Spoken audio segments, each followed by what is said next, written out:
Lorraine Badoy ng SMNI, sinumbatan ng ating Presidenteng Bongbong Marcos?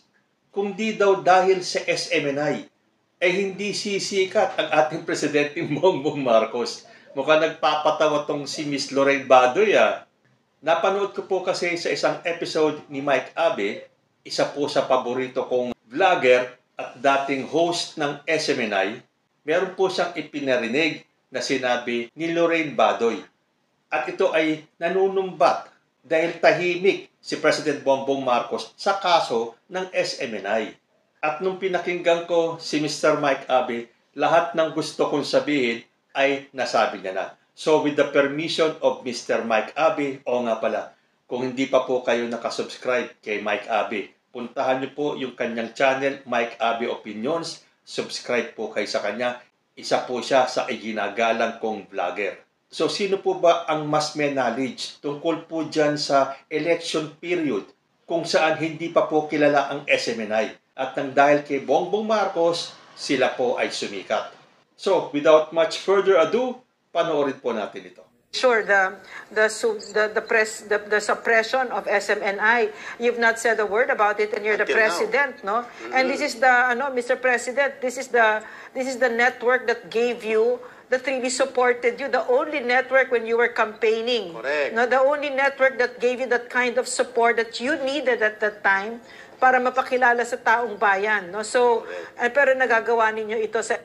Ayan. Una ang. Ayan, no? Ang lupit, Nakuha nyo? Nakuha nyo yung, parang may panunumbat na. Eto, kaya ako natatawa. Alam nyo kasi, kahit pa paano, maniwala kayo sa akin o hindi, ako po mayroong idea kung ano nangyari before, during election. Kasi nandudun pa ako sa SMNI ng mga panahon yun. Parang gustong palabasin itong si Badoy.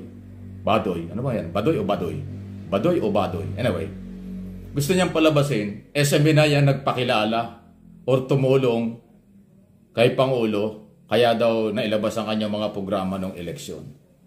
Parang pinapalabas niya, SMNI lang ang nag-interview at nagbigay ng pagkakataon kay noon ay Bongbong Marcos. Ang laki po ng sablay na naman, ang laki na, ang fake news na naman ito. Alam niyo bakit? Si Marcos, BBM nung araw, lahat ng network gusto siyang imbitahan, gusto siyang interviewin, gusto siyang maging guest sa mga debate. Ayaw ni Marcos. Dahil wala siyang hilig sa mga ganon noong mga panahong yon during election campaign. Ang SMNI po, ang talagang gumawa ng paraan para ma-penetrate nila si Marcos, para mabigyan ng pagkakataong kanilang ma-interview. Hindi po si Marcos ang nagpumilit sa kanyang sarili o yung kampo ni Marcos para ma-interview ng SMNI.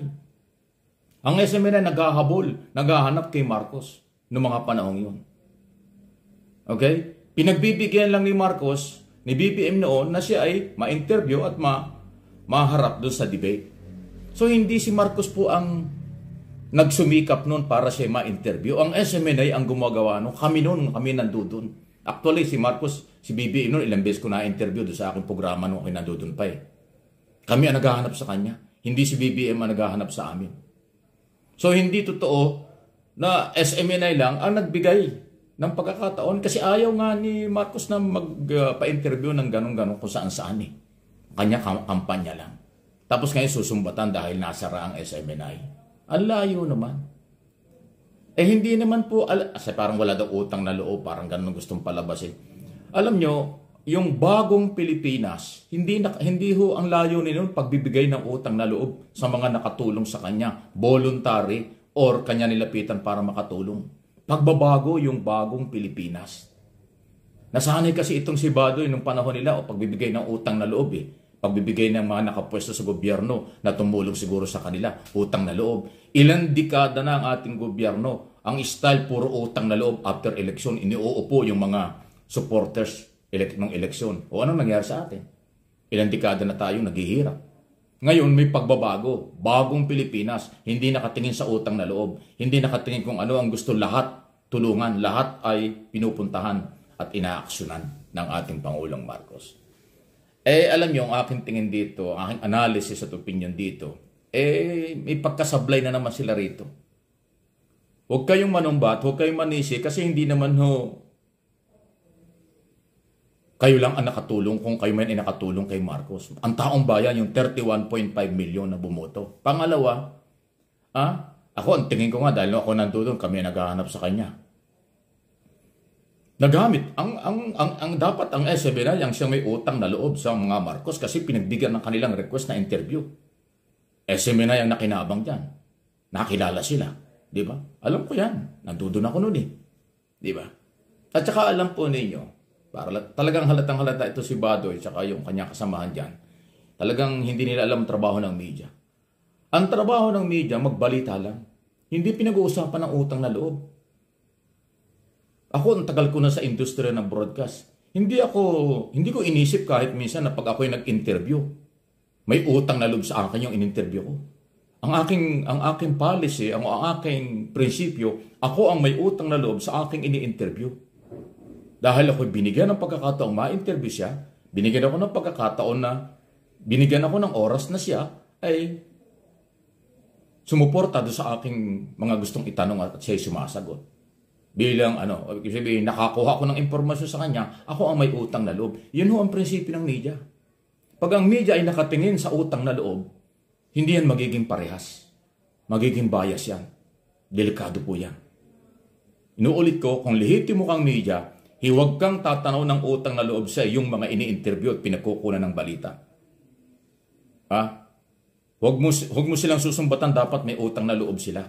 Dapat ikaw ang may utang na loob na media kasi binigyan ka ng pagkakataon nung ini-interview mo para doon sa iyong gustong mangyari at balitang gustong makuha. Ganon ang prinsipyo sa media. Pag ang media ay humingi ng utang na loob, ang naghanap ng utang na loob sa mga ini-interview, malamang corrupt na media yan. Kasi ang utang na loob, may kapalit na something yan eh. Kung nasa gobyerno, nanalo yung iyong tinulungan sa eleksyon, ang kapalit yan, maaaring bigyan ka ng posisyon o kapalit ng iba pang higit dun. Yun po yung mali. Ay naku, actually natapik ko na ito ng araw eh. Hanggang ngayon, hindi alam ng mga angkor ng SMNI ano ang problema nila. Parang sinisisi ang Pangulo doon sa pagkakasuspindi at pagkakasara nila. Wala namang, hindi naman trabaho ng Presidente yung pagkakasara nila.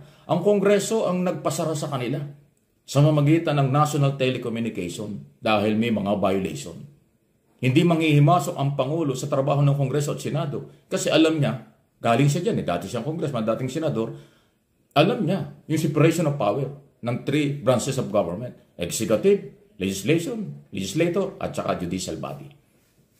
Kongreso ang nagpasara sa kanila dahil sa mga paglabag sa franchise law na pribilehiyo lang. Frequency, pribilehiyo lang din. Kaya ni-stop ng National Telecommunication. Yan ang nakakalungkot. Huwag naman kayo magagalit. Malamang hindi ayaw itong intindihin ng mga supporters nila. Uulitin ko ang lagi kong sinasabi. Ang problema ninyo, taga-SMNI, angkor at abogado at management, kayo dyan, hindi nyo alam yung problema nyo.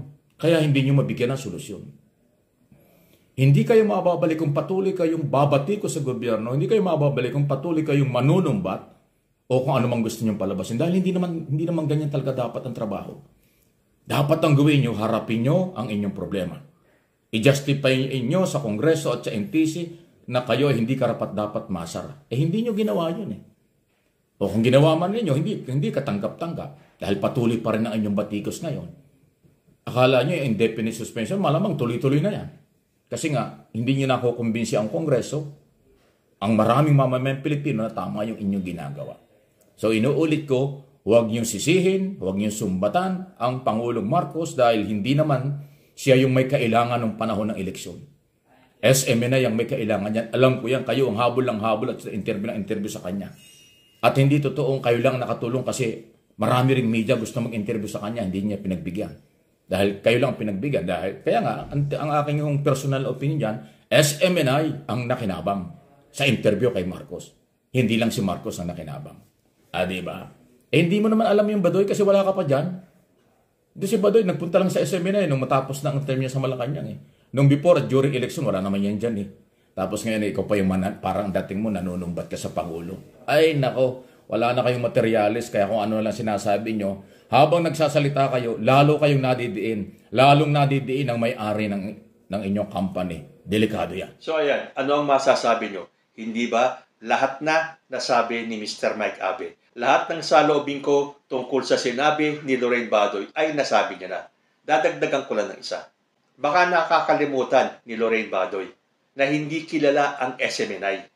Kung hindi dahil kay Bongbong Marcos at sa mga supporters ni President Bongbong Marcos, hindi po makikilala ng husto ang SMNI dahil lahat po ng bumoto kay President Bongbong Marcos ay halos nag-subscribe sa SMNI. Isa na po ako doon. Pero mula nung sila ay nag-umpisang tira-tirahin ang ating presidente at parang lumaki na ang ulo nila, isa na rin po ako sa mga nag-unsubscribe. So tama po si Mr. Mike Abe. Fake news lang po yan. Hindi po SMNI ang nagpasikat kay Bongbong Marcos. It is the other way around. Ang ating pong Presidenteng Bongbong Marcos ang nagpasikat sa SMNI. Real talk lang po yan. Kayo po, ano ang masasabi ninyo? Comment lang po down below and I will see you next time. Diyos ti Agnina. Peace.